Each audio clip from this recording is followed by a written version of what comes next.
200 seat পেলে একদিকে আমি বোলপুরটা ঘুরে দেবো। 200 সিট পেলে একদিকে আমি বোলপুরটা ঘুরে দেবো। বোলপুর শান্তিনিকেতনের রাস্তায় পোস্টার ঘিরে চাঞ্চল্য। বোলপুর শান্তিনিকেতন এলাকায় একটি টোটোর পিছনে লাগানো পোস্টারকে কেন্দ্র করে শুরু হয়েছে ব্যাপক চর্চা।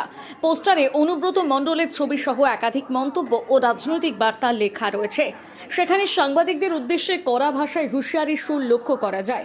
তিনি বলেছিলেন, বিজেপি যদি 200-র বেশি আসন পায় তাহলে একদিনে মাথা ন্যাড়া করে বোলপুর বাজার ঘুরবেন। স্থানীয় সূত্রে জানা গিয়েছে, রবিবার সন্ধ্যার পর বোলপুর শহরের বিভিন্ন এলাকায় ওই টোটোটি ঘুরতে দেখা যায়। পোস্টারে বোলপুর শান্তিনিকেতনের বিভিন্ন পর্যটন কেন্দ্র এবং এলাকার ছবিও ব্যবহার করা হয়েছে। ঘটনাকে ঘিরে সাধারণ মানুষের মধ্যে মিশ্র প্রতিক্রিয়া তৈরি হয়েছে। কেউ এটিকে রাজনৈতিক প্রতিবাদের অভিনব পন্থা বলছেন, আবার কেউ পোস্টারের ভাষা নিয়ে প্রশ্ন তুলছেন।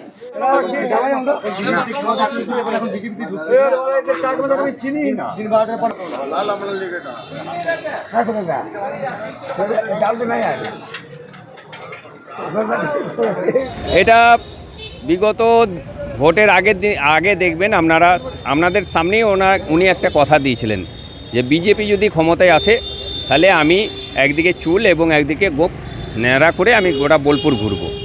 তা সেইটা হিসাবে আমি এটাকে বানিয়েছি। হ্যাঁ, উনি ঘোরেননি, সাধারণ মানুষ দেখতে চাই যে উনি যে প্রতিশ্রুতিটা দিয়েছিলেন সেই প্রতিশ্রুতিটা পালন করে কিনা।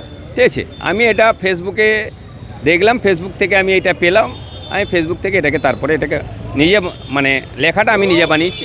ঠিক আছে, আমি ছবিটা ফেসবুক থেকে নিয়েছি।